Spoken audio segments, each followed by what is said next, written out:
We are live, guys. Hello, everybody. Back on the channel. We had quite a journey today. First we were on this channel, witnessing the 2-0, just curbs dumping. That's just what happened, let's be honest here. Then we had a bit more of a banger series, when in the last series with the Foxnyr Finest team. And now I'm back, and it's the first duo cast of the day. Crincy, hello, sir. Yeah, welcome also from my side. I feel very welcomed here, of course, on the stream of Foxnyr Esports, and of course, the honor of me to cast the main team. I'm very, very grateful for that. And I mean, the main team had quite a run so far, right? I mean, 6 games, 6 wins, and they definitely do not want to stop today. Oh yeah, definitely. They already, how do you say it? They're already warm, I'd say. I don't know. I'll just ask you. If you had a series. Do you think, would you like to play 4 games a day? I mean, just for the protocol, they played at 5 o'clock, they played their 2 games in almost under an hour, by the way. 1 hour, 1 minute was the entire stream, I think. So, do you think they could potentially be a bit, like tired or anything? Or do you think it's just even better to already be on fire, and you know what I mean, right? Yeah, I mean, I gotta answer this double question right away, right? I mean, for me personally, I mean, I'm a very low energy person. I would definitely feel tired after one series. On this team, I think they could feel tired after a long best of 2 for sure. But I mean, you just now addressed it, right? It was a 1 hour, 1 minute best of 2 series. And Yeah. I don't think they are tired at all from that one. And even if it would have been a bit longer, I think that would be not so big of an issue. Perfect. Yeah, that's just how it is sometimes. I mean, I personally always think, maybe you can get a bit tired. You see where I'm going, right? I'm trying to look for reasons why they may be a bit tired and why they may drop the game. But honestly, if it keeps on going like the way it does, it was an 8-0 quali phase, maybe now it's an 8-0 start into the series, into the Prime League division. Ah, man, yeah, it's looking good.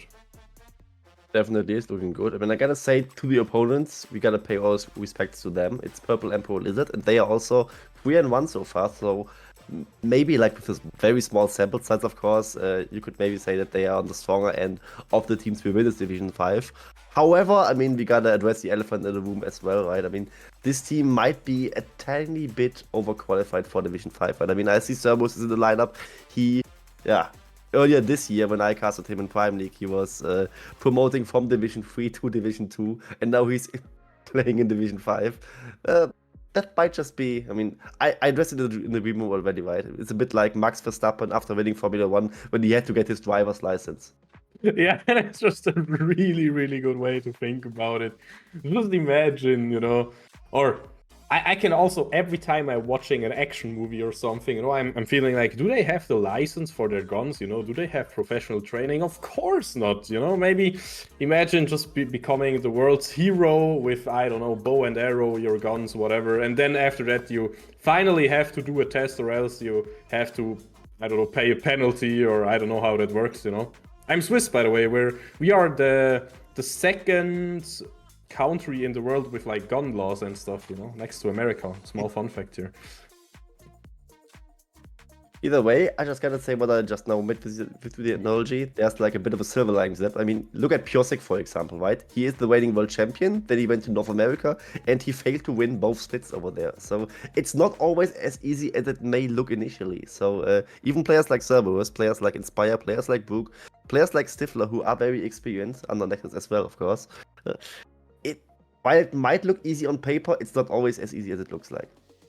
Exactly. You still need to be focused. You still need to be ready. Again, that's what I was playing at. They had the longer weekend so far. Of course, I'm not questioning their endurance at all. I think they are ready and they got it. But who knows? Maybe this is the chance for, as you said, another team that is looking quite strong so far. They only lost a single game. So who knows? And by the way, what do you think about blue and red side? Because we as Foxnyr are on red side this game. I just gotta say, like, historically, blue side looks a tad stronger. I personally always prefer wet side because I just like this part of the draft where you have the first double pick, you have the last pick overall. I'm a top lane main. I like an R5 counter pick, despite me personally not really using it, but you can just go into the matchup and you just know it's at least a half decent one, right?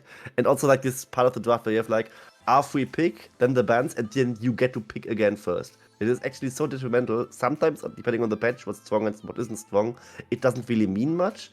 And the stats, of course, don't lie. Currently, it definitely shows some blue side favoritism.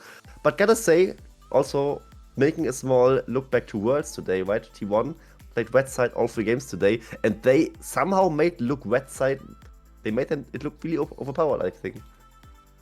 I mean, honestly, in the end, the difference is really, really small. I mean, there are a lot of other games, like, I don't know, you can go all the way through esports, it can be Smash, it can be Valorant, it can be whatever, so, some stages or some maps or whatever they are called in the respective titles, they are always a bit favored. I feel like in League, of course, one side will always have a teeny bit better win rate, but I think it is a really, really balanced discussion that we are having. And talking about balance and talking about the sides, we are going into our third champ select of today.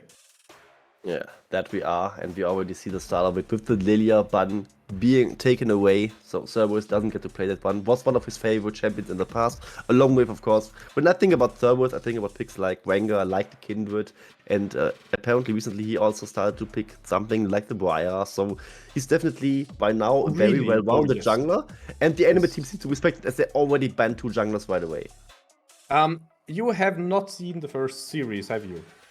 I didn't. I had work to do. Okay. So, in the first game, Cerberus played Lilia, and in the second game, the opposition picked Lilia, first pick even, and then he answered with Rengar. And, I doubted it a little bit. I always think if you can just CC down a Rengar, it doesn't matter how many kills he has, but he made this pick look like it's absolutely broken, I can tell you so much. Yeah, so he made Lilia broken in the first game and made it look underpowered in the next one. That's definitely something a strong jungler apparently can do in Division 5.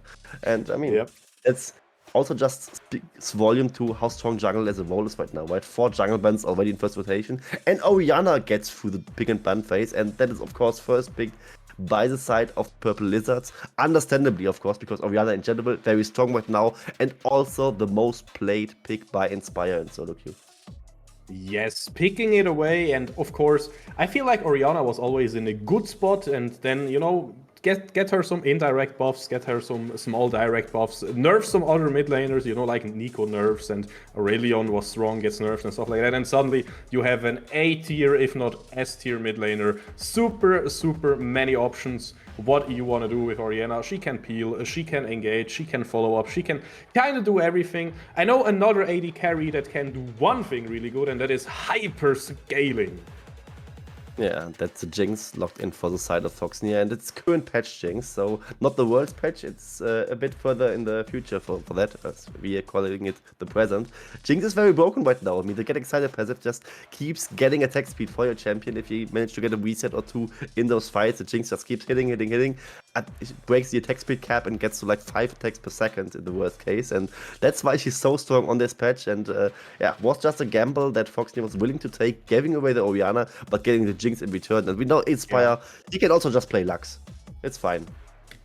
Yeah, I have also seen a luck so far. Honestly, it's kind of a deja vu moment for me right now. I have seen Vice today, I have seen Ashe bans, but not Ashe picks, and I remember our team banning the Ashe in the second ban rotation, and this time Ashe will get through.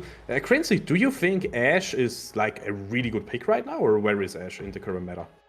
I think it's a decent pick for sure. I mean, we saw today, can be even played in the support role apparently, and just in general, a good utility AD carry, right? Bring all the vision, bring the slows with it, and the wells being locked in inside of Foxnyr could still be a flex, right? Could go jungle, but could also go for the support position for them. I actually wouldn't hate it to go jungle, because then you could still pick something like the Melio for support, and just that, because it works well with Jinx, and also have worked well with the Ashe, to deny a potential Ashe Melio bot lane. Definitely, yeah. I mean, hey, you said you're a top laner. Is there a world where you see Rel top lane into certain matchups, or is that just me daydreaming? That's you daydreaming for sure. I don't see Ah, well top man. lane really working. Maybe a little bit if you played like Ignite Sejuani top lane. I mean, you're of course no Sejuani in and out. But maybe that could work with the kill pressure going around. But once you go in, you can't go out anymore with well, similar to what Sejuani would do. And if you just lose kill pressure, you would fall off like a stone in the late game. So I think the pick is just too risky to pick in general. However, though, Brook is a former support main and he definitely can play well. So it would not be like completely out of the ordinary if well top lane is a thing that he would pick it. I see, I But I see. think he So won't. I can keep on daydreaming, you know, maybe they will do some crazy flex Roni. Of course, they are also in the red side spot that we talked about. That means they could potentially flex it around with their last pick that they have as an option. But honestly, with the Sion, yeah, I think this Rel is going to be support and jungle. One of those two, and they're leaving it open even. I like it a lot. I don't hate it, I just gotta say it. I mean, I would have picked support here and just saved it for the R5 for a potential pick. And now we see it already, right? Meteor is covered. It could be the lock-in for the side of the Purple Lizards. And I think that would be a very strong response for their side. Oh, no. And they get Showmaker's favorite champion, of course, with the Cassandra lock-in there. The tank, who's also a bruiser and definitely destroys other tanks like he is a full-on fighter. That is what Cassandra can do. And also a very good backline threat if he gets access to the Lux, to the Jinx maybe. So that's definitely something that Foxnyr Esports needs to hold out for. And maybe pick some more protection for their side. Maybe a Fresh, maybe Tam Kench, something like that could work out for their side. And the Nautilus will actually be their last champion. So even more lockdown for the enemy team. Yeah, it's like how much engage and follow up and lockdown do we want? And the answer was pretty much yes. Everybody on the lineup is like, yeah, I mean, you know, we can fit in the Ashe, we need some more CC. We can fit in the Nautilus, we actually need some more CC. But yeah, jokes aside, we will finally learn, will Rel be in the... Oh my god, I'm so happy. Quincy, I'm so happy. I am hyped to lose control like Briar is going to. Yeah, we are locked in, be it for Cerberus here at the last pick. So that means we will have well support, which is of course an okay matchup against Nautilus, I would say. I mean, they both kind of do the same thing, right? I still would have not hated it if they picked something like a Fresh or Tam Kench to protect the Jinx. This is a bit more on the riskier side, but also just more on the volatility side in general, right? They snowball much harder, but if they do some mistakes in the early game, or just the Jinx not having a good game, it could just go back down south the other way. So this is definitely up for an exciting game with this draft that just has finished. Oh, definitely. I'm so looking forward. Could this even be a lethality Briar just one-shotting everything? Just, I mean, if you haven't checked out my Twitter yet, it is either random stuff or a Briar clip. I feel like I'm either not playing League or I'm playing Briar, you know, there's no in between right now. Like, a lot of other champions are also fun, of course, but Briar has a really special place in my heart. And I see Cerberus is also a appreciator of the fine arts of not doing anything, you know, of just letting the champion pilot itself. Where do you see Briar in the meta right now? Because she did get like a small nerf every patch. There's an answer you probably won't like. I have absolutely no idea. This is the first time I'm getting to cast Briar. I mean, and I think she's on the stronger side by now because I mean she was released and was like super underpowered apparently. Then she got like a hotfix buff I think, and then she was like already up in the top win rates. Or even without that, she already climbed quite a bit. Yeah, then yeah, people found out how to play the champion, and apparently it's very strong. I have played her a little bit in bot games, so I know how the champion roughly feels because I do it with every champion in general.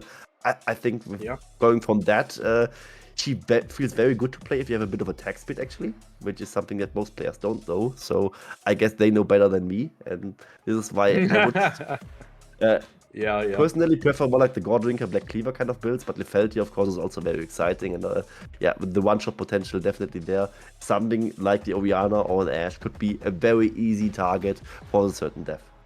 I mean, never forget, she has insane amounts of armor shred. Of course, it got nerfed, just like everything else in her kit. And it's not 28% anymore, it's only you know, it's only 20%, and together with Black Cleaver, that's still an absurd amount. When I look at a tank and he has like 300 armor or something, I know I can shred him down to like 100 something, you know, and that's pretty 150. powerful. Yeah. Lose half the armor, definitely nice to have. And also, she is a bit like Drain tanky, right? If you don't kill her, she absolutely will kill you because she just keeps healing off. I mean, she doesn't really have health regen in her kit, which is her unique selling point, kind of in the negative way. But she just heals so much as long as she applies those bleedings to the enemy champions. And I mean, a tank can't really do much against her in that situation. So definitely something where she excels in. And yeah, definitely a champion to watch out for. The ultimate, however, is like a very hard skill shot to hit, if I remember correctly. So let's see if Cerberus is up to the task there. He needs very good hands for this one. Also, you have to remember something.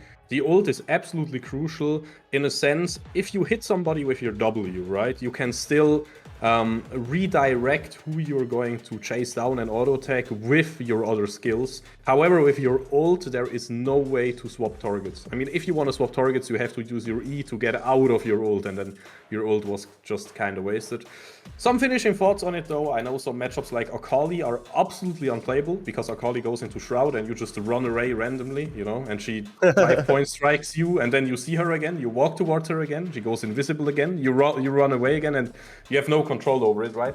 But I feel like in this draft, she makes a lot of sense. And now the question is, you know, to talk about the entire draft really quick as well, why does she make sense? Because it is just a front-to-back, all-in, engaged wombo-combo teamfight, you know? No sneaky stuff, no, again, weird invisible things. It's just, I think, a very honest draft from both sides, right? It absolutely is. No invisibility, you already mentioned it, and it's not like the Akali matchup where you can like be like a dog who's chasing his own tail. Is what I would go with there on this side of things. As we know, into the Rift, see of course the matchup's not really that good even. If you consider like side against Cassandra, you gave away the Orianna, but just such good comfort champions on the side of Foxnyr esports, and they can definitely show up with those ones and be absolute menace in the mid to late game, especially like the Bria is the one I'm looking forward to, because this is kind of the linchpin of the competition in my opinion. If the Jinx doesn't get voted, the Bria definitely has to. 100%. So guys, again, a really warm welcome onto the Rift. Of course, we are looking forward to have a good last series of the day, you know, best of 2 series as we like to call it. I mean, it's kind of a weird format in Prime League, right? But we are going to play our last 2 games so far today. This team is 2-0, and the entire side of Foxnyr, together with the finest team, they are 3-1. I mean, the finest team went 1-1, if I remember correctly. But of course, we are casting the main team, and they are looking to extend their lead, because so far their season, they are looking absolutely stunning, absolutely wonderful, not a single loss so far. And let's see if the Lizards can change anything about it.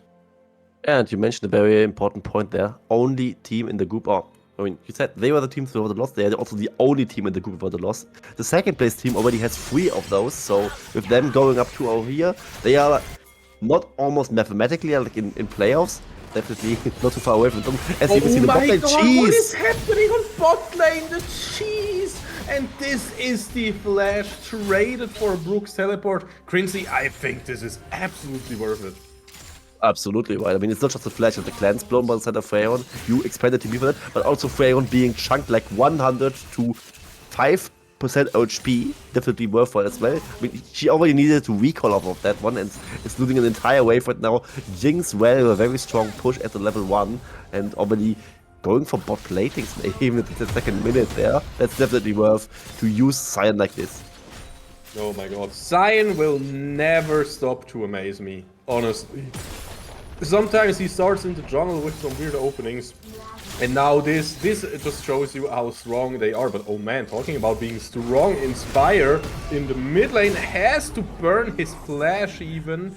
And Taser there 13, he's looking quite strong. Maybe this is the weak point that the Lizards need to use. It might be. I mean, speaking about what we see in paper, that's actually not the case. If there would be a weak link, I hate to say it, but it would be Brook because he's still top lane and his opposition is actually ahead in LP of him. And Brook so far mostly just played Redaction and Na in the top lane, as far as I could tell from his solo queue record. As you can see, the bot lane, not much happening though with Ashe, not good. They are a sticky competition though.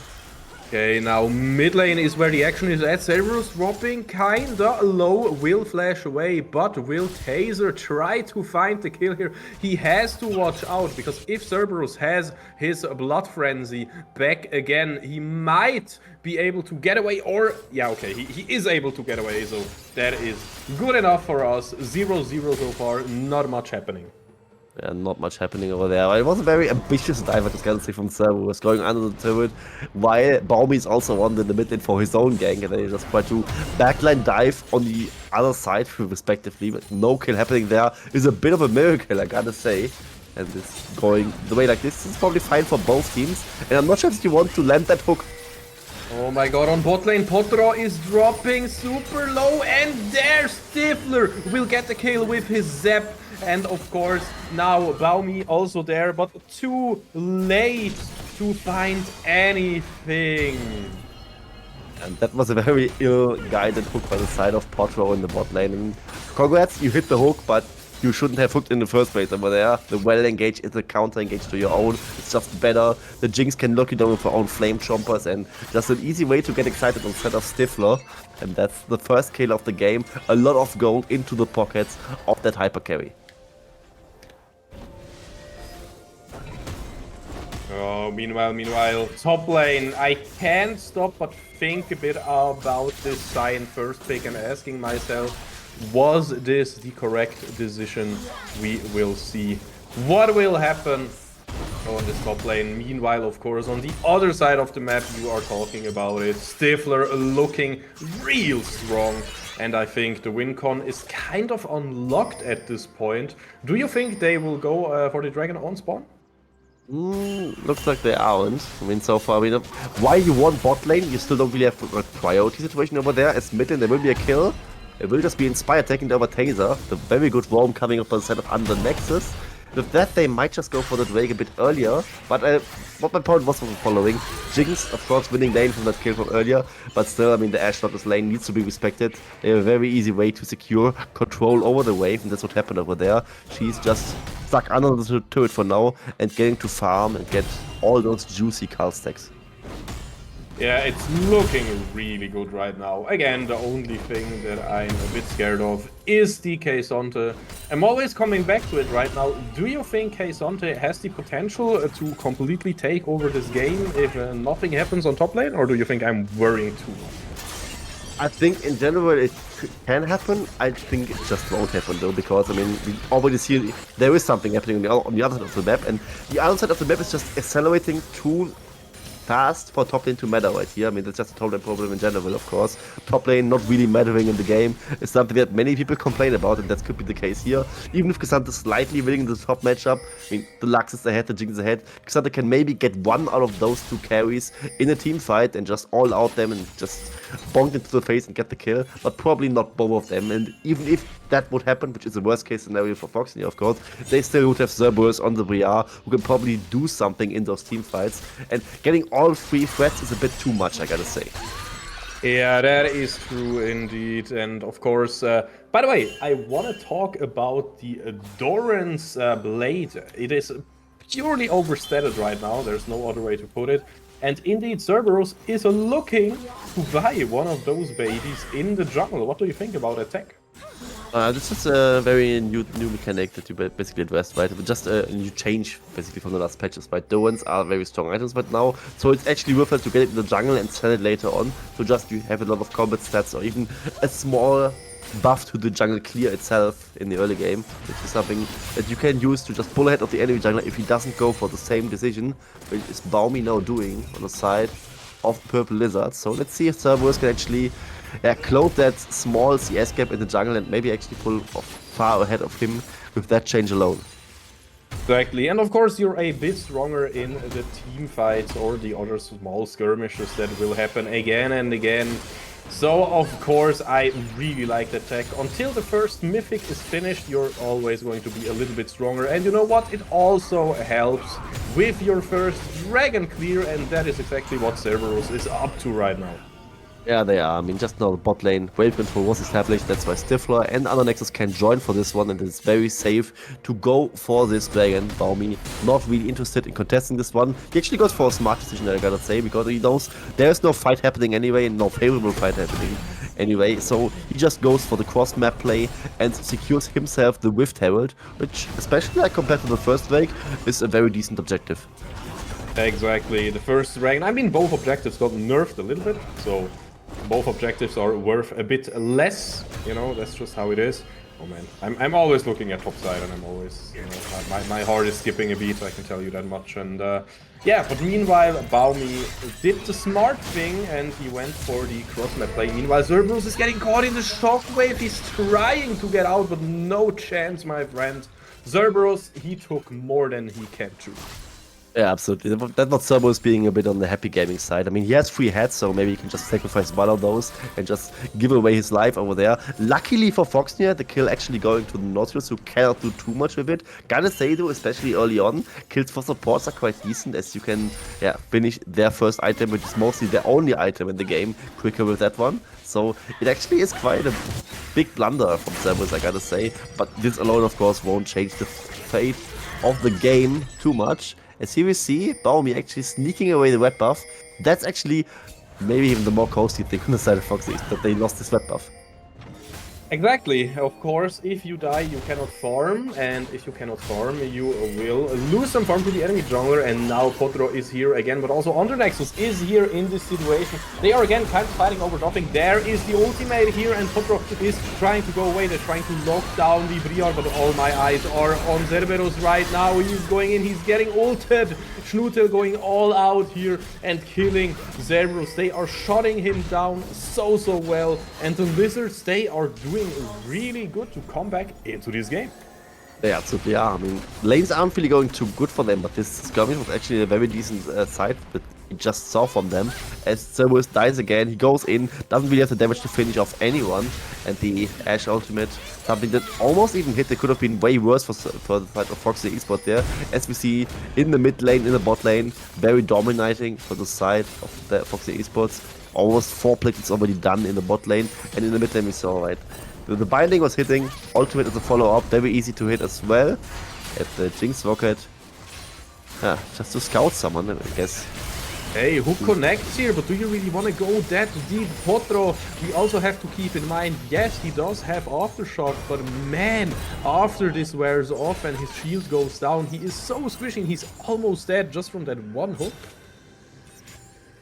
Yeah, very lucky for him to survive in this situation. That the hard engage was definitely very strong. And Jinx, of course, we know she's pretty farmed. The Kraken Slayer already ramping up her damage numbers. That was just barely enough not to make it for the kill. As I mean, despite the small skirmishes that went the wrong way, it's still a very dominating lane phase, as I addressed earlier, for Foxy Esports. 2000 gold ahead, the first break they also got. And I really wonder where this Rift Herald is going for instead of Bobby, because currently he isn't really finding an opening to use it. Oh, definitely. And you also have to keep in mind, he won't have too much longer to really look for a good opening. He just has to set it at one point, and yeah, that's... Herald is kind of a win more thing, and at this point they have to win something first, and of course they are not looking bad again. You know, 2 kills on Cerberus, I mean, you know, 2 kills on him to deaths in that regard. It is looking decent, but you said it, Quincy. The lanes, yeah, they are just looking decent, and that's just not enough right now to find a good place for this Herald. So I'm really wondering how much longer can Baumi wait, how much more cooldown does the Herald have? Very interesting question for sure.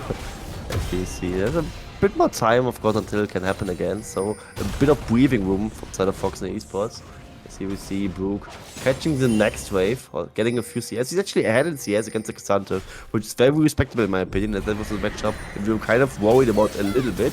As the next binding hit in the mid lane, Inspire showing that he definitely has champion proficiency. The Herald charge, however, will land.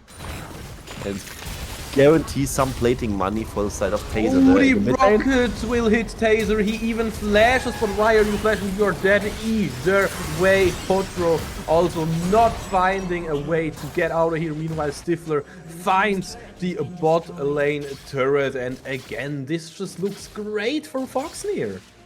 Absolutely, I mean, winning two sides of the map at the same time.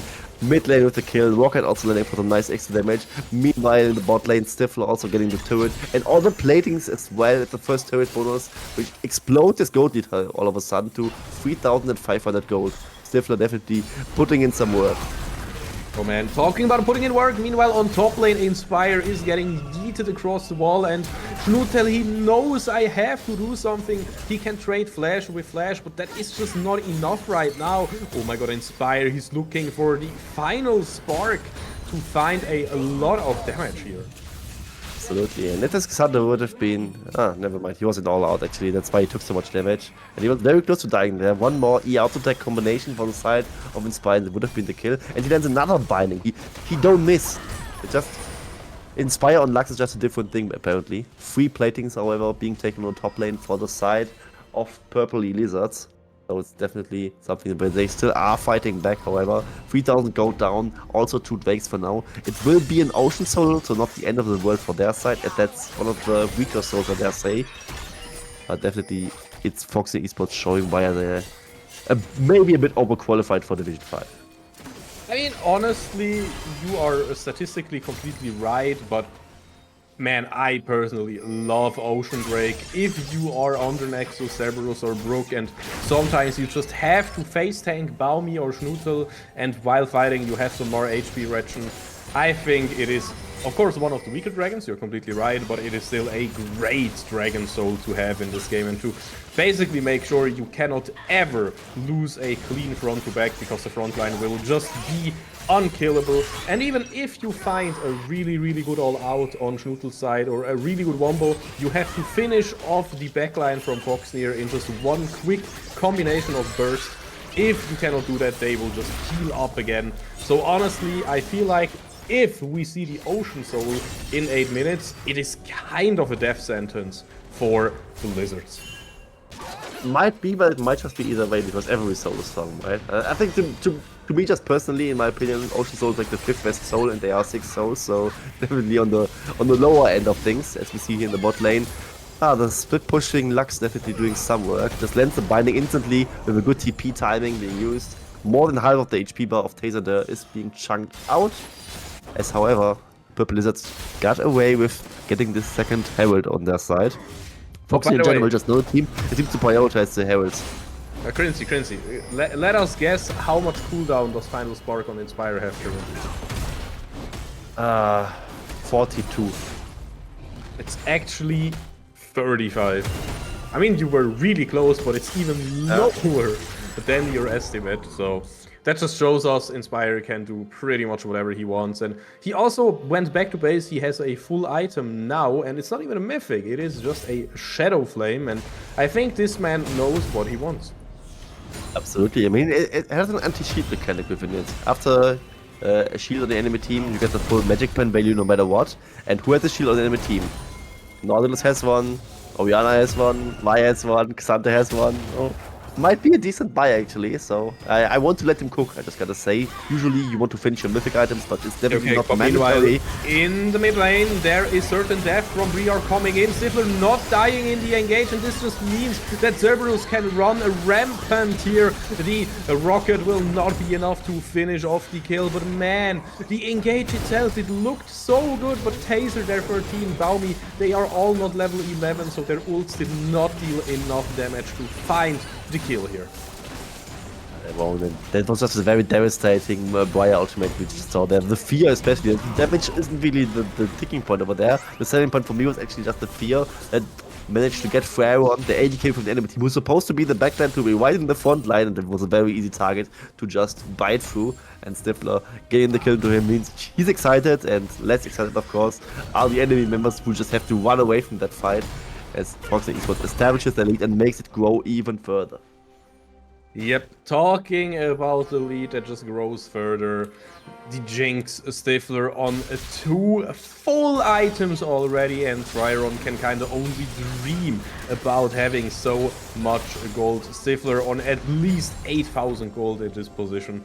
That is absolutely crazy what kind of a lead this is. And man, Inspire, I love how he doesn't save up his ultimate for a certain kill, because he just makes people reset. And with the rocket, yeah, Baumi, reset, please. No, don't, come on. Baumi, It's 23. Oh, the yeah, first one that will be working. of course, the gold pressure from the certain death is enough to find the kill, and poor Mr. Nautilus will also go back into the gray screen. Goodbye, 2 of the most important members here. Nothing to be done. Yeah, just Inspire, very inspiring final spark, right? Chunking low, the rocket just for nice follow-up damage, and then also the third global ultimate, the certain death hitting from Cerberus, and that absolutely was certain death. I was about to defend him like jungle in 2023 is like a Pokemon Center, you just heal up back to full if you get to camps, which usually is the case, but it's not the case if you just cannot dodge the Boyar ultimate, so it was pretty whatever in this situation. And yeah, jungler gun, support gun, that of course means for the team that's far ahead, they can easily secure this Drake with no opposition whatsoever, and it is now a very early soul point for them.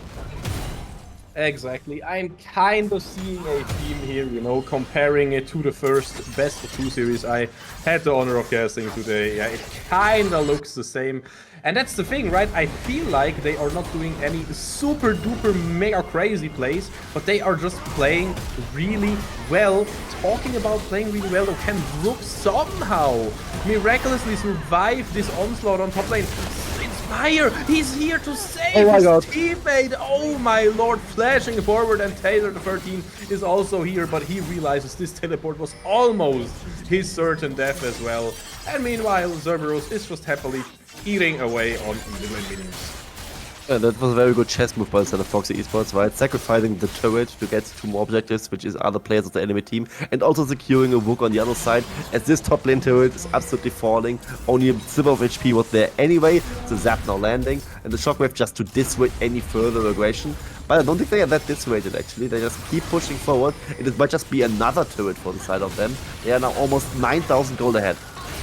Okay, they are trying to engage here, the Lizards, but man, they get massacred on this try. Certain death not landing, but it does certainly not even matter.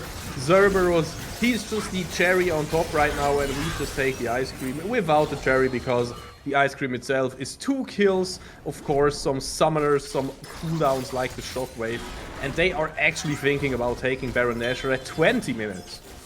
Yeah, absolutely, yeah. And the only reason why Cerberus' certain death ultimate was missing was because the target he aimed for was already dead. He wasn't really like missing a skill shot because he had like bad hands or something. He was just basically being pessimistic and kind of got punished for that, I guess. And that's the thing, right? In the draft, we spoke about Boyar being potentially the linchpin. Now, Cerberus, he kind of doesn't even have that great of a game, right? He's low-key inting, right? But it still doesn't really matter because the rest of the map is just playing so brilliantly. Yeah, that is true. Inspire and Stifler, they are damage machines. Basically, the only weak point, if you can call it that, is the 2 kill, 2 assist, 0 death Sion. And if that is your, you know, laning-wise biggest weak point, or the 1, 2, 2, 3 are in the jungle, yeah, things are going really good for Foxnyr. Absolutely. I also like the thematic choice by Brook, by the way. Like, he's picking Sion because just like Brook in One Piece, he just gets to live again after death. It's why it's such a pretty thing. Well, I also know Taser the 13, we don't really have to talk about it anymore, honestly. He just gets burned, he wanted that wave, and Foxy was like, nope, no way for you, my friend. Meanwhile, though, Schnutel is finally starting to do K-Sante things, and oh no, he messed up here. He gave Brook an opening to ult away. Yeah, and that was the classic Sion move, right? You just scream cowards and run away with the unstoppable onslaught. That's what happened here. Talking about fighting, there is one more fight here, but Potro dying, Baumi dying. I told you, so much damage, Pharaoh. Yeah, you can flash the skill shot, but yeah, you cannot really flash it because then you just die anyways. It all doesn't really matter anymore. Only Oriana and Snootel on Kazonte are alive right now. Nobody available to defend this, this Nasher. So yeah, this is just going to be the objective. And in 1 minute, we also have the Soul. And we do, and here we see Brook trying to take damage on the enemy team, but it's just not possible. He's just way too tanky. The hard steel Sunfire cape combination, which makes it so infinitely tanky. He just kills the Oriana with the Soul Furnace. Oh my god, and Inspire just casually getting another kill. Like, all his kills are like heat-seeking missiles.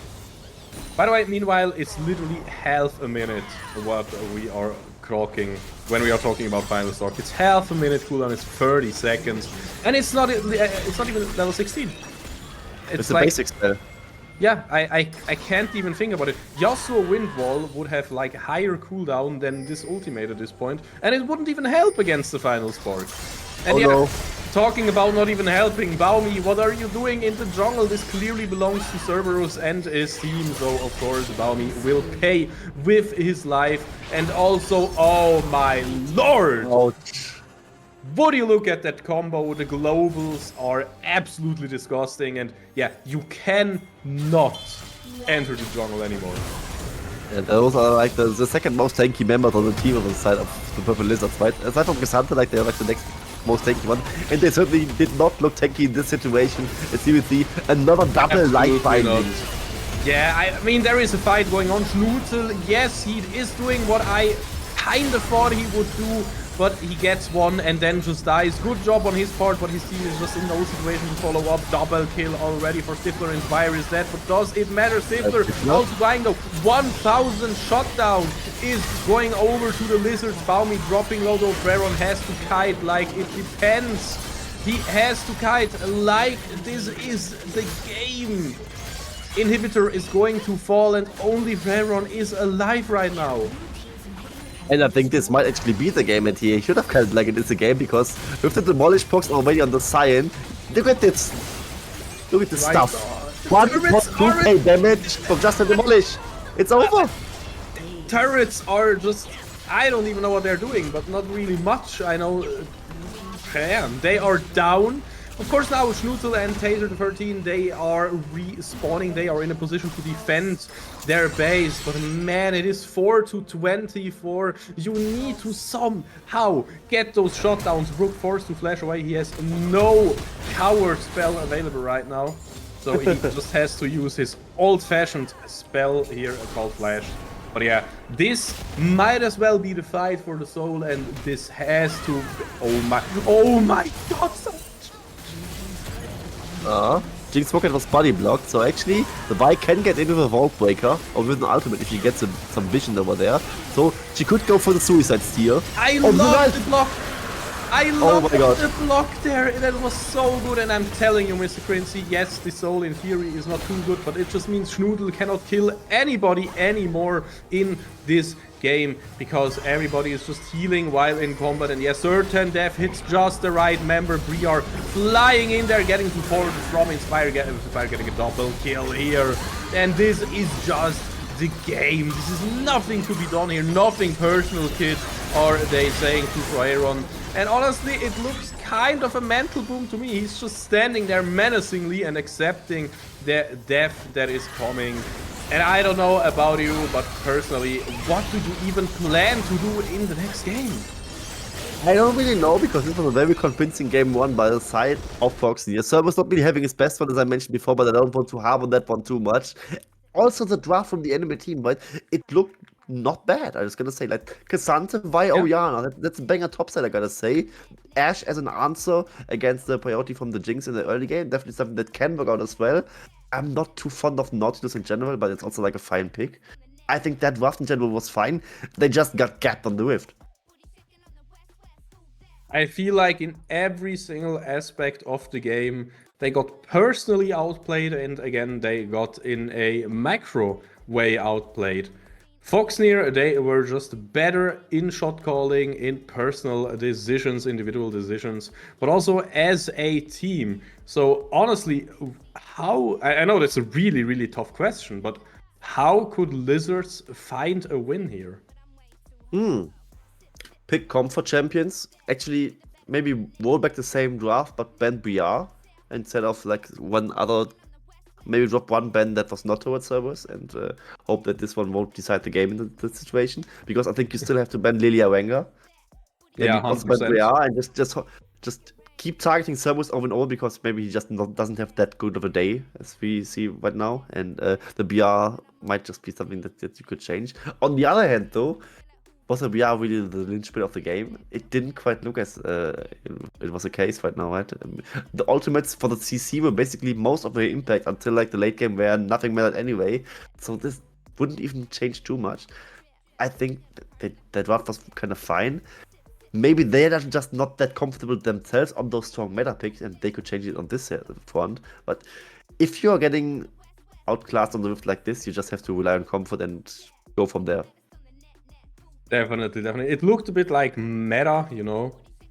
I mean, what did they do? They first picked Oriana, and honestly, of course, his performance wasn't bad, but it was just nowhere comparable to the performance of the Lux. There's so much impact on Inspire's side, and the same can be said about the bot lane. You know, they didn't look bad per se, but yeah, they also didn't look just as good. So maybe they do have some comfort pick available where they can match Foxnyr's squad, but honestly, Crinzy, I highly doubt it. Yeah, same. And also the side selections which will happen. I mean, of course, it's the. I don't know how it's in Prime League actually from rulebook out because I think it's not loser pick side for game 2, but actually like for game 1, the first named team has side selection, and in this case it's the Purple Lizards, and they just now pick blue side. So yeah, this game actually Foxnyr had the side selection actually despite winning the first game, and they won't lose it themselves. So considering the draft, which was like a saving grace for the enemy team, it might get even worse in that department. I mean, or I say even worse. The draft was not bad, like, but now it's harder to have a good red side draft if you are the underdog. I gotta say. 100% what you are saying. Yeah, it is a super tough position to be in. I don't want to be in the position of the Lizards, but hey, I want to be in the position of the Foxnyr team. So, you know, good thing I chose this cast because, yeah, for them, it's just run it back, do what you've been doing the entire day, and just get another win. That is literally the strategy that they are going for right now. Yeah, absolutely. And yeah, you talked about adaptions beforehand. I mean, we saw some bans that might just change right now because of the side selection itself. I wonder if there will be an Oriana ban from the enemy team now because Inspire's Oriana is maybe even more disgusting than its Lux. I mean, the Lux was definitely doing in the first game. Maybe also the Lux ban is possible for their side, and they are actually more okay with giving Oriana because how much worse can it really be? And they just accept that Inspire might get Oriana, and then you just pick a strong jungler away or something, or just get something that works better in your own comfort. I mean, the Cassandra looked fine, I gotta say, but he wasn't really forcing Brook out of lane or anything. I think Oriana for your own side was not really that good. You could maybe just go for something. What's good here? Maybe let's something like a Syndra or something to just have your own late game insurance in the mid lane department with another mage. That could work. Or just they had so much engage and never really come to fruition with it. Maybe just pick more damage and less of the boost was engage. Maybe just go for Jinx yourself, assuming that Jinx and Oriana get through and they pick Oriana. That's something you could go for. I'm just rolling out the list of options and they just need to find their own one. Exactly. It is a really tough situation that they are in. I can not, you know, put it in any other way. So, of course, teams have to take a bit of a second to just think. You mentioned some options, Crincy, but who knows if they are also having the same options or if they are not ready yet. Either way, I know we are going to start soon, but they are taking like 1 or 2 minutes to have a last talk to their coach and, you know, maybe talking about their options right now. I know I would want to take my time if I was in Lizard's shoes right now. I mean, for now, I mean, that was not the case. I mean, the delay was kind of minimal. They are just now back into the draft, and as far as we know, they actually don't have a coach. I mean, at least that's what the overlay is telling me. Might just be, of course, just limited information from our side. Either way, it starts yet again with jungle bands, and actually the same jungle bands as last game, despite the side swap overall. So, let's wait and see. I actually expect Orianna and Jinx to be both open, but I could just see Foxnyr to just pick Jinx first. I mean, they were absolutely comfortable with just giving away Orianna just now. They don't need to first pick it. They are okay with the enemy team getting it. Oh, definitely. And this is already one of the many mental edges that you have at this point. We see some bands that we are thinking about, of course, and the Ziggs, and I love it. This is a wonderful flex pick. It absolutely is. And the Ziggs was also banned in the first game, so let's wait and see why that was the case. So let's wait and see how that really plays out and who's actually playing it. If it will be Inspire or if it will be Stifler. And now we see the adaptation from the side of Purple Lizards. It will be the Syndra, which kind of makes me proud because I was just suggesting the Syndra. Ironically enough, they could have just picked Orianna this time, and Orianna, I think, is even more broken than Syndra for right now, so that's maybe not actually the ideal choice. I expected Syndra as an answer into Orianna, for example, because despite all the buffs for Orianna, despite Syndra getting a soft rework and not being a lane bully anymore, in theory, she's just still definitely still very decent against the Orianna pick in lane, because of just the outranging with the Dark Sphere against her Q ability for the damage department.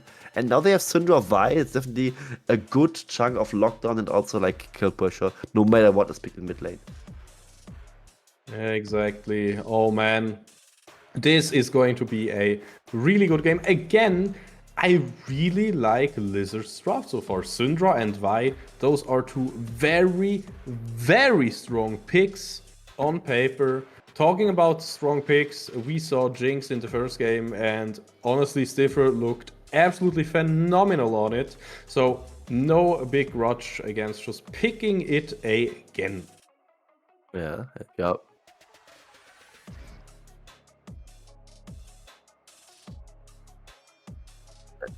And not just now, we got the potential options already hovered, right, to play against the Vi. The Morgana was being hovered, of course, to just deny an easy cease and desist access from Vi onto her little sister Powder, right, to just get her out of the way, and it would definitely be a dissuasion for them. But the Well actually just works fine, because it's, I mean, a support that also can prevent the Vi from just being confident to engage this, as she just now, similar to what Nautilus did last game, right, the engage goes through, Well just counter engages, and you just win.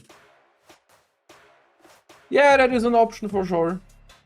I mean, Trox coming in clutch here, maybe. It is pretty early to show it on top lane. I don't really know too much about some matchups, like Fiora is an absolute nightmare, for example, if you want to run with this. But we also saw that Brook is totally comfortable on many, many champions, and I probably can imagine he will be fine with most matchups. I mean, you see. I mean, he's mostly like a Renekton Gnar player and solo queue on top lane, and the side we just now saw was definitely fine, I gotta say. Wasn't really winning the lane, and I'm not sure if you want to play side against the Aatrox, so is he actually the kind of guy that would just bust out the Fiora here, just because it's a counter pick, and just play carry versus carry against the strongest player of the enemy team? Seems kind of an unnecessary risk to me, but actually he might just do it anyway, so and see what he has in store. I'm just wondering though, how does it really play out right now? Because usually I remember, like, they were like, last year was Aatrox was super broken to spell around Worlds, right? You know, King in with the Worlds, Aatrox skin and all that buzz. At that time, Aatrox was so busted that Fiora players started banning Aatrox, because while you in theory counter him, he's just so insanely strong that he just out heals with the passive auto attacks, but she heals with her ultimate and the vital procs or so. So maybe right now that Aatrox is very strong yet again, Fiora might actually not be that good against Aatrox. Yeah, well, we will see. We talked a lot about potential picks here, and I'm super, super stoked to see what is coming next. Of course, we see the first 6 picks. We also see a hover that shouldn't really mean too much, because, yeah, just some random stuff getting hovered. Yasuo here, now Lucian getting hovered. Could this be a Lucian first pick? I mean, blind pick, or like second phase first pick? I don't really think so. It could be a Varus, though. That is something that I would personally like, and indeed, there he is, our favorite Darkin bow user. Absolutely. I mean, the Yasuo offer to me not completely to be unmentioned because it might be bait, but that to me tells me that it will not be Syndra bot lane. And before I had like the notion that it could be Syndra bot lane. With this being like the one player hovering Varus, then Lucian, and then Yasuo beforehand, it just tells me this is probably the bot lane option over there. As it's locked in like Ooh. this, and it will be the Zac for the side of Cerberus, so more hard engage into the immobile AD carry and the Varus. And I just wonder where they are really going on the side of Purple Lizards, because will they maybe play like Varus fresh and try to disengage the well and just destroy the Jinx in lane with like an on-it Varus?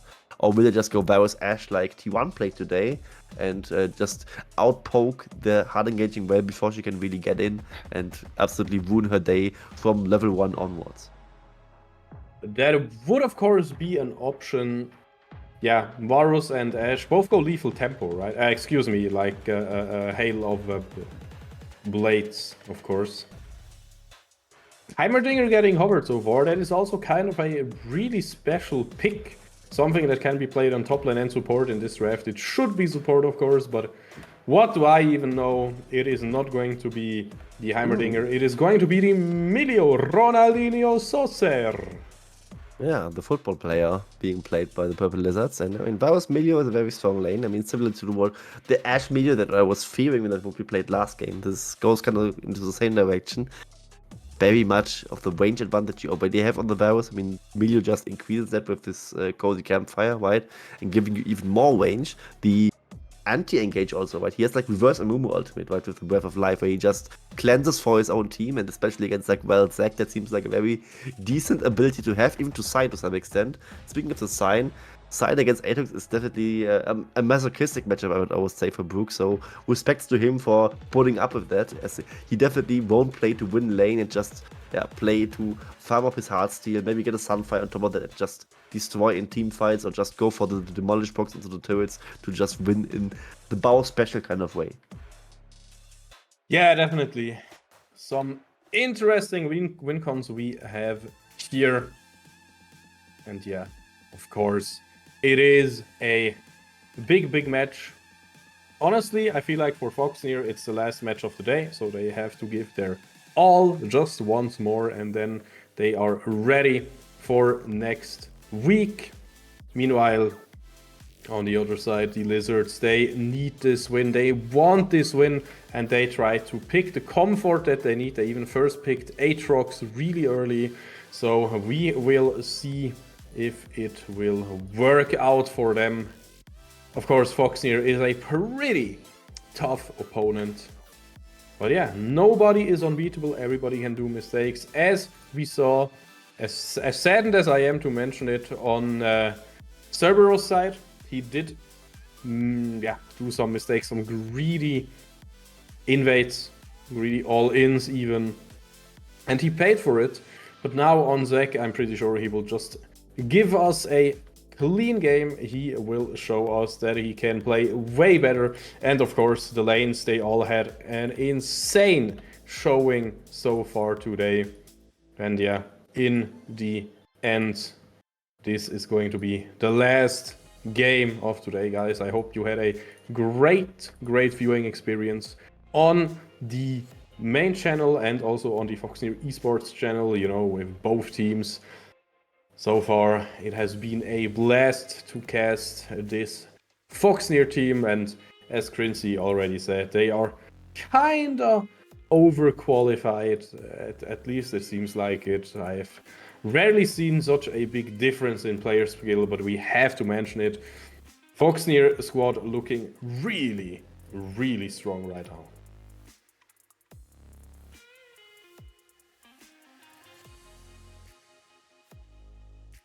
And of course,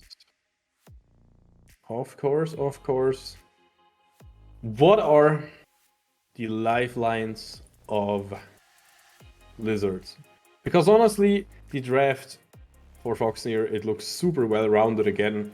Rel, Zac, Zion, a ton of frontline, a ton of peel, a ton of N-Engage, while Zac together with Ziggs Jinx, like that alone would be enough. You only need one character to engage, and I'm seeing Zac here because of Varus and Syndra.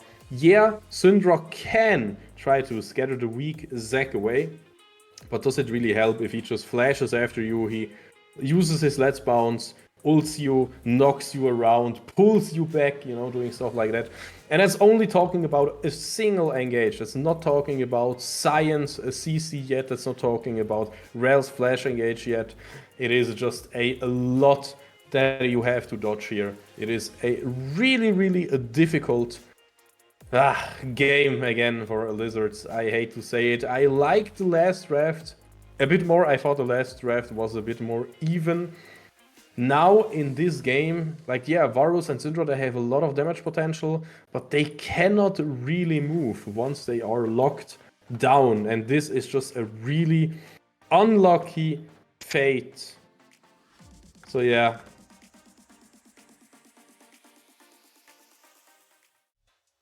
So guys, we are in the game, in the last game of today. It is a 3-0 lineup today from Foxnyr, and they of course want to get their fourth and last win in. We will see if they can make it happen.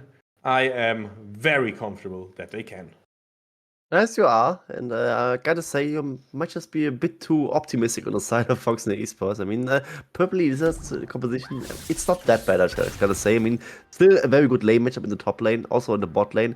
I like the way that they have this lockdown, but also damage composition of the Vi Syndra to really just 1-0 someone without basically any counterplay. Like, can definitely wound Stiflers or Inspire's Day, and the disengage is not really that good on their side. I mean, still would have been nice to have like a fresh or time catch, or the Morgana they already hovered before and really have on their hand, or the video they have themselves. Lord, oh no! What do you mean? First blood for Stifler.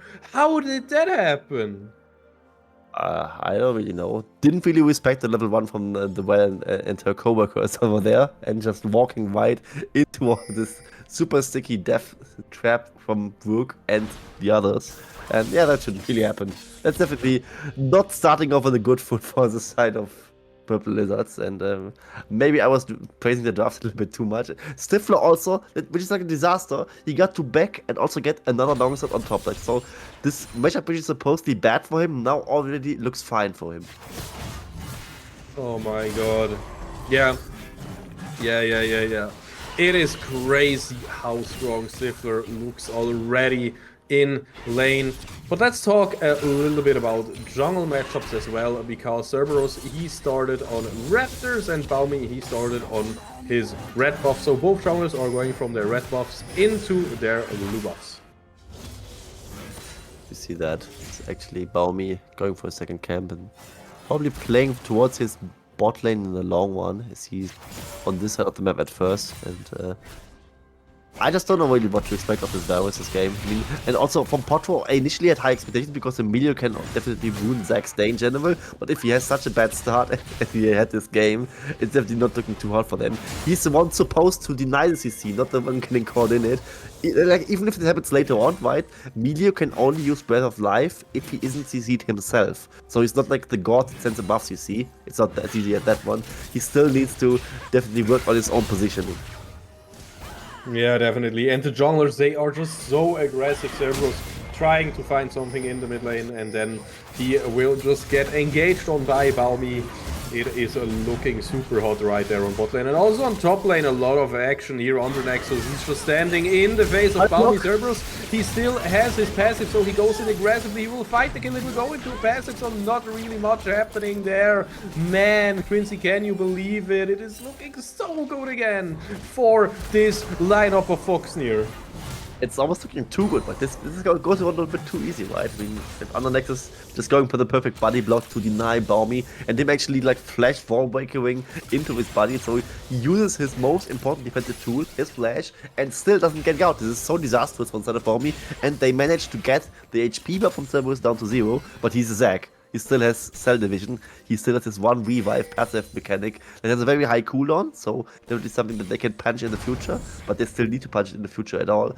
Otherwise, they get no value whatsoever out of this situation. Oh my god. Yeah.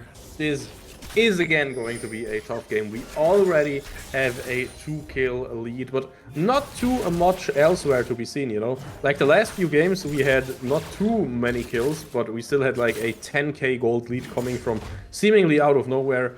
Now, at least it is only the gold lead that I'm kind of expecting so far. And as I'm talking about it, again, seemingly out of nowhere, we have a 1k gold lead. Where is the gold coming from out of a sudden?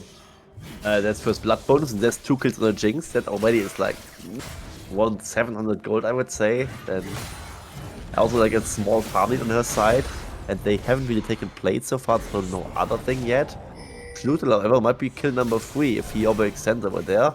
But Brook is suffering from success, right? He's winning lane too hard for him to bait him in the Aatrox.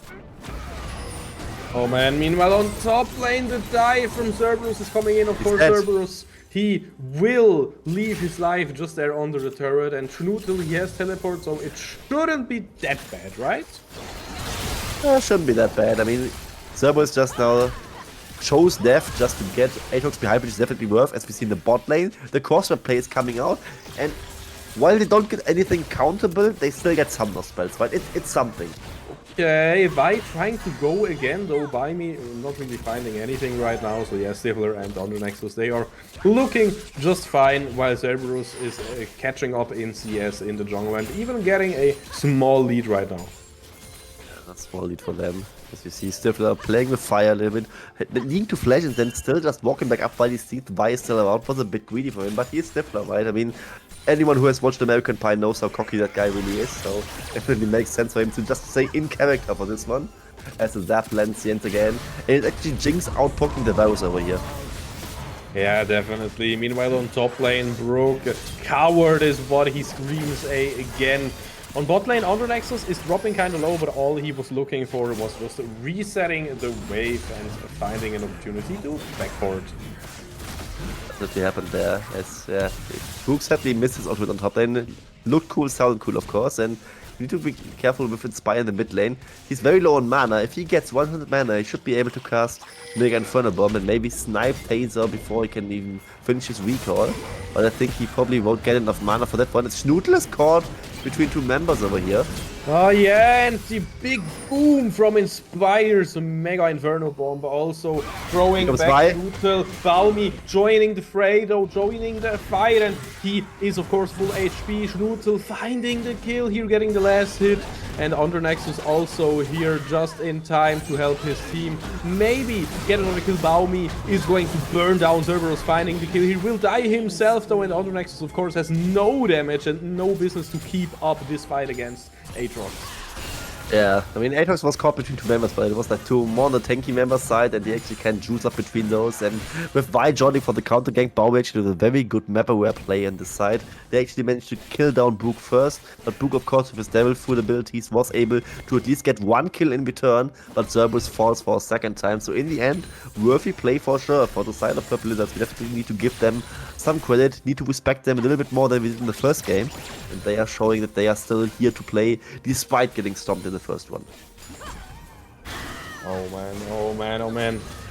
What a game so far, but honestly, this looks like the most winnable game of the day against Foxnyr. It is a 3-kill Schnutel Aatrox on top lane, and who knows, maybe that is going to be just enough. But man, meanwhile on the bot lane, Stifler on 2 kills as well. Got himself the boots early, just as he did in the last game. Do you like that, Quincy? I have no strong feelings about it, to be honest. I mean, you should just build whatever. On a serious note, Zerka is definitely very good in the sense that he can easily dodge skill like a piercing arrow. That one, more movement speed, always good to have. Here we see oh Lord, look at this! Brook already finding a kill on Balmy, who will be the next one to drop. We still have a 2v2, but Inspired just too much damage, and it also means that the Herald is going over to Brook. Yes, Cerberus is not getting the Herald, but it is still going over to Foxnyr, and this is what we want to see. Not a single dragon has been cleared yet this game, but Herald is in the pocket of Brook. Absolutely, and Cerberus definitely having a happy one this whole day, I was gonna say.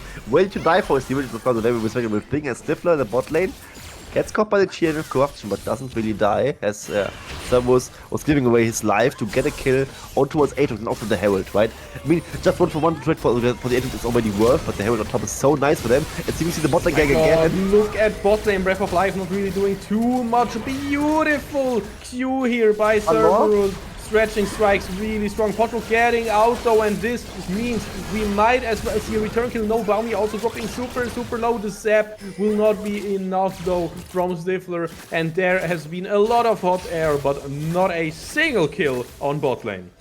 There was purple Lizards getting away with a blue eye on that one, and there were one alpha tick away twice from Stifler just getting a kill, getting the reset machine going, which would probably lead it into one or maybe even two more kills for their side, but this actually ended up being no kill for both teams whatsoever.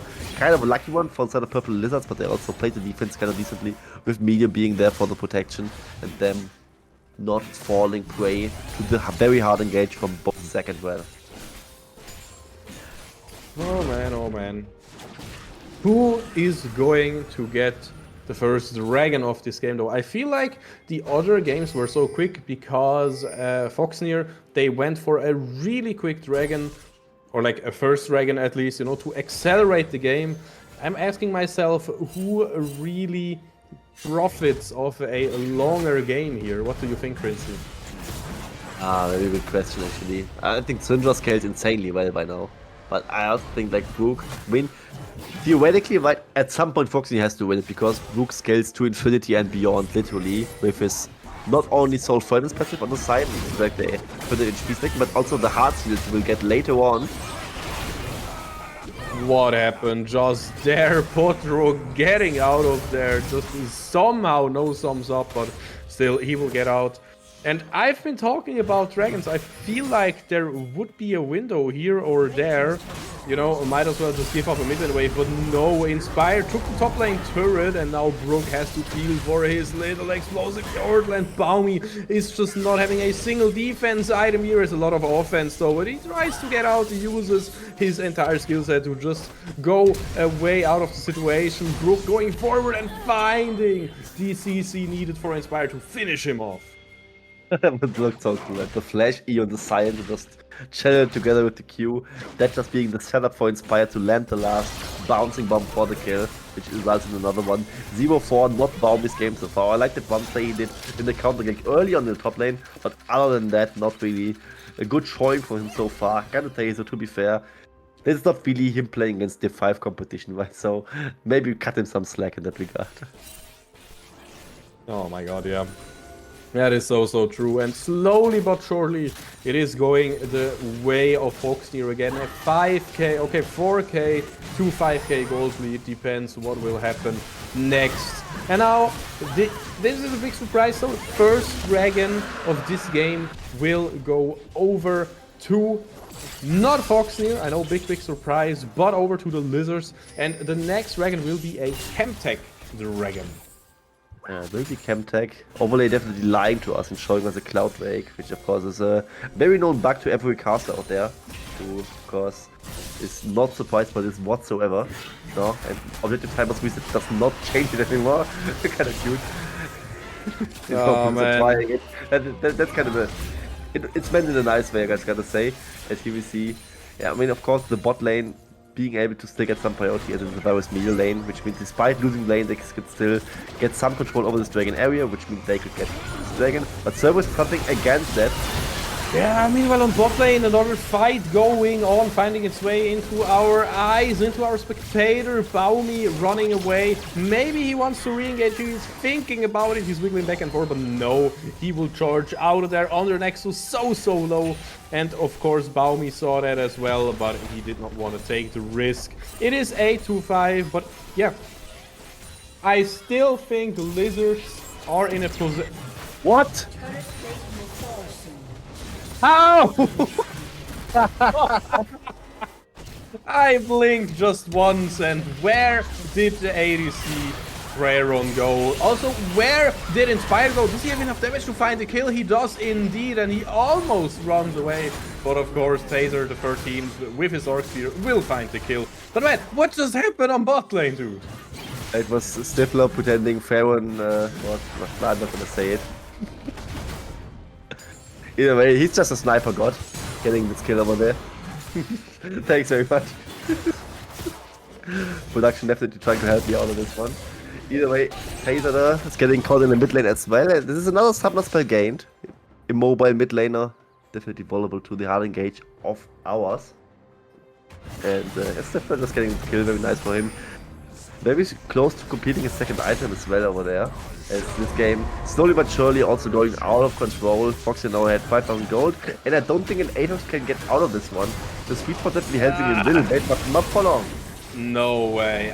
It looked so good. Remember when Schnutel was 3-1 and now, yeah, he still has his 3 kills. But of course, compare his gold to Brook. And he was supposed to be the carry, he was supposed to be the hero, right? And talking about it, Raron on bot lane, he has to run away from Inspire. Luckily, Inspire does not have any cooldowns up like his Mega Dive Bomb, but yeah. If you just have a look at the gold, across the board there are huge leads for Foxnyr. Absolutely right, 2,000 gold lead on Stifler, 1,000 gold lead on Inspire, and they're trying to make it more. In the jungle it's also around 1,000. It also just looks so evenly spread aside from the one that Stifler really has over there, so there's like no strong point they can really hope for on the side of Purple Lizards. At best case probably Schnutel, right, because he has a good matchup still and can just do stuff on this tank, but looking at it right now, he's never getting his 1v1. Yep, talking about 1v1, Schnutel, he tried to be a hero again, but just no way to do just that.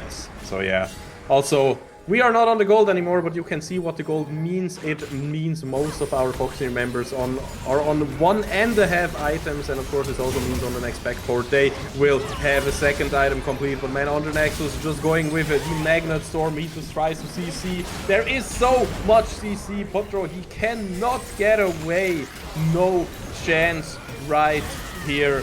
And Baumi, of course, trying to defend with his team together. Schnutel, everybody's here. Raron trying to dish out the damage. And yeah, this is a good start right now. Raron will die to Brook right here, right now. And there is also another kill. Taser the 13th getting Cerberus here.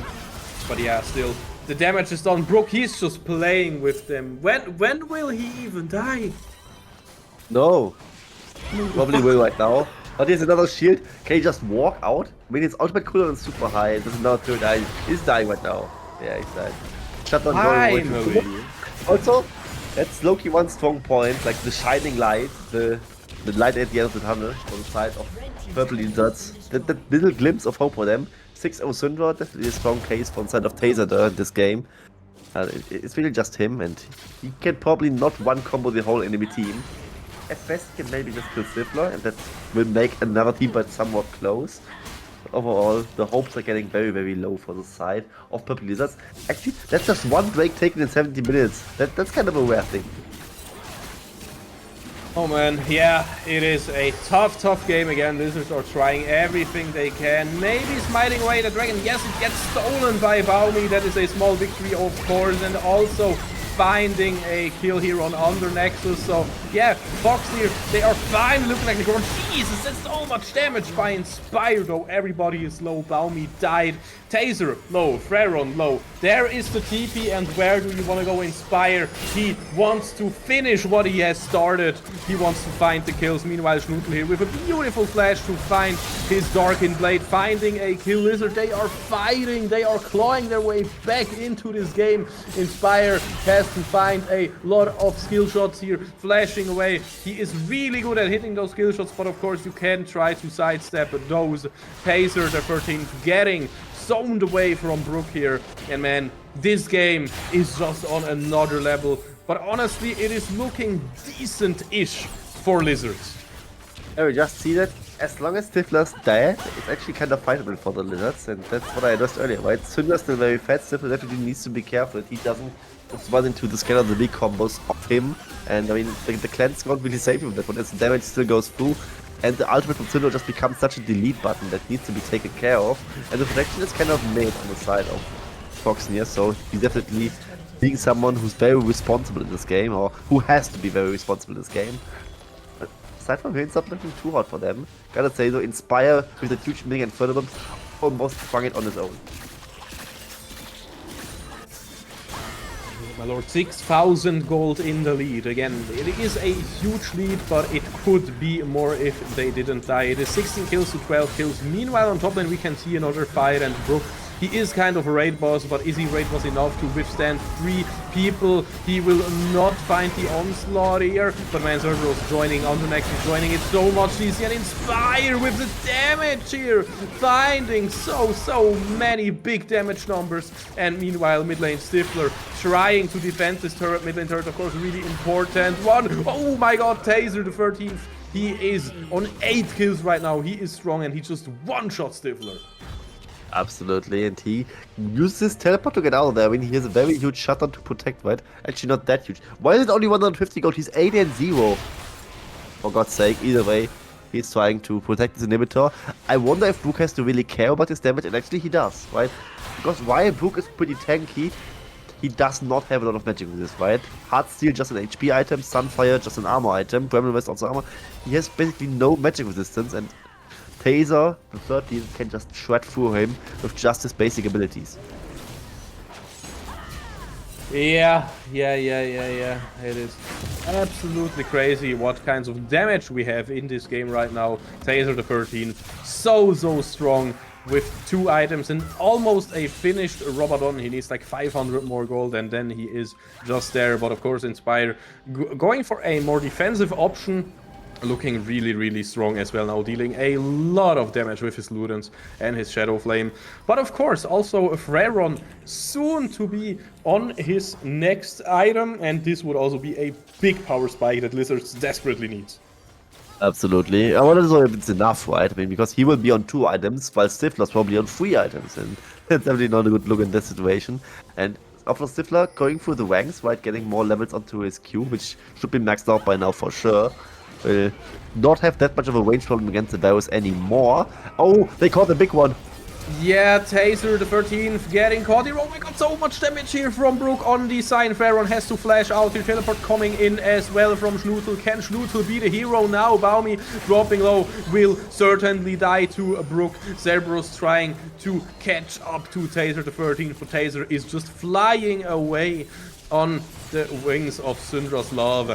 Pharaon dropping so low, and they are just going into the mid lane. Foxnyr, they just want to go on with this push. They just want to get through. They are finishing the turret to open inhibitors right now. Inspire, stop watching, aka Zonyosing the ultimate here. Taser the 13th will not be able to use his unleashed power to finish the kill.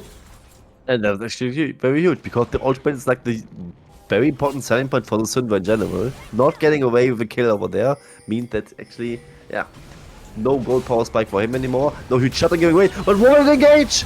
Oh my god, what an engage are we seeing right here? It looks perfect from Foxnyr. Lizards thought maybe we can capitalize on a mistake, but there was no mistake. All I see is a 10,000 gold lead, and also I see Foxnyr waiting for their minions.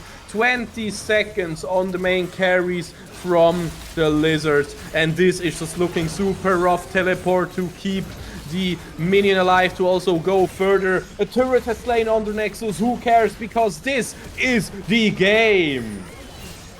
Yeah, this will be the game. Looked a bit closer than the first one, but actually doesn't really look closer. I mean, actually the game felt actually a shorter game this time, but definitely this time. I really respect Nuke what he tried in the early game, and also Bobby with that one countering gank that we saw early on. I gotta say, overall, this was just an outclassing from the side of Foxnyr Esports. They show why they are so strong in this league, but gotta say, for the Lizards, also we have seen from them that they deserve to be in this Division 5, and I said before, they look on paper like one of the stronger contenders, and they still might be, right? I mean, this is just almost not fair to play against this team, and this is not really one fair judgment point to really have a good assessment of this team in general. Definitely. And I think they did great in the last game, right? They of course did some mistakes, but it's really tough to not do any mistakes against this lineup here. So yeah, of course, I also heard that we are going to have an interview, by the way. So don't go anywhere just yet, because in just a few seconds. Perfect, perfect.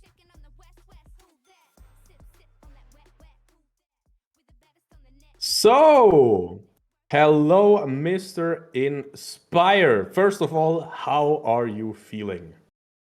Hello, guys. I'm feeling pretty fine. I think the games went super well considering how little practice we actually had this week. We we only scrimmed on Tuesday, actually, so it was really like no scrims since then. So yeah, I mean, I'm happy with how we played considering that. I mean, the official games are like practice games, right? I mean, sure, but nah, Oh it my was god. not that easy actually. Too, they played pretty well. Like the Syndra played really well the last game. Absolutely. Yeah. Was there ever a point in the second game where you felt like, I mean, like the last game now, where you felt like you kind of lost control a little bit and you were a bit worried about winning, or not really? I mean, not really, because even though Syndra was like 7-0 or 8-0 or something, I think I still had more gold than her because I got literally like every turret in the game. So the only threat on the enemy team was the Syndra, right? And a little bit of Aatrox, but still, like they had very little gold to actually like be able to contest us in any way, I think. Perfect, perfect. So let's talk a little bit about, going down further the road. Where do you think are you? Of course, you're gonna go places, but what places are you gonna go with this Foxnyr squad? Well, you know how League of Legends works. Teams tend to break up really quickly, right? So I can't really speak about like next split and stuff, but hopefully this split we manage to promote to Division 4, right? And then what happens next is, right, like maybe some people want to change team, some people might stay, right? So I can't know what's gonna happen down the line, but I would hope that I continue playing in the Div 4, and then maybe we get to Div 3 eventually. Correct. Why is there such a huge focus on the six pickup instead of something like Noviana, which was left open for the second game? So I mean, we were kind of scared of the enemy ADC picking 6 himself because Oh. we didn't really know what we would answer today with against the Ziggs. So it was sort of a takeaway, and at the same time, it's winning into both Orianna and Syndra on mid lane. So I think it's actually a pretty good pick on B1. How is this Orianna Syndra matchup, by the way, for now? Because it used to be, from what I recall, be Syndra favored when she was a lane bully, and now she got the mini rework and Orianna got buffed. Is it now the other way around, or is it like a skill matchup? Or what's your opinion on that? Well, I feel like right now it is a little bit Orianna favorite, Hmm? although it's still a heavily skill matchup, right? Because it's involves a lot of skill shots and zoning and everything. So yeah, I would say it's a high skill matchup, but slightly Orianna favorite right now. Thank you very much. I see. So yeah, I just want your favorite looks quote in your favorite looks voice. Do you play with voices on? I do play sound on, yes. Double rainbow. What does it mean? Which one is your favorite? Come on. Hold on. Maybe once I play Elementalist Lux, right? So she has different quotes, and when you switch into the dark mode, into like after you pick up either it's fire and water or it's I guess it's nature and air. I might be wrong here, but Hmm? whatever, right? You get the dark skin, and she says something like. Well, when she slides, she says something like, "I'm gonna kick you screaming into the light," or something like that, and then she completely switches personalities and starts talking about dark shit. So I think that's Okay. everything about that is really nice. I see. Interesting. Well, I know what I will have to look up later, talking about voices and the Elementalist skin. Thank you so much for having you in the games, having you here in the interview. And of course, Quincy, if you have some more questions, and of course also Mr. Inspire, if you have some more things you want to say, feel free. One more question, maybe on the enemy team. Would you consider them like the strongest opposition you had so far in the group, or what they have a stronger team?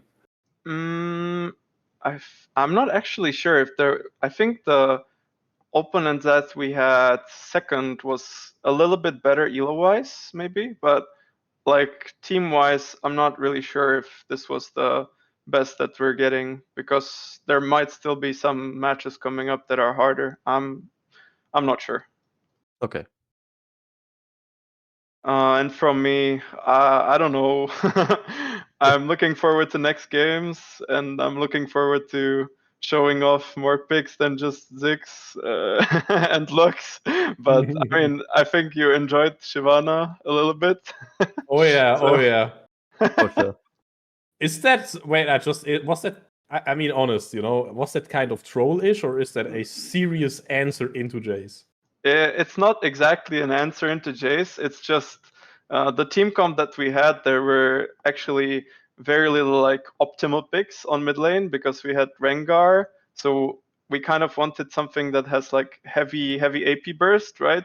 But at the same time, it couldn't be a peeler exactly, right? Because we still needed that damage. So Rengar loves like Ivern, loves Karma, loves stuff like that. But then we would need more AP on the team. So I kind of figured that I would just pick something that has high burst, and this was a pretty good spot for Shift since they really didn't have that much threat in the jungle.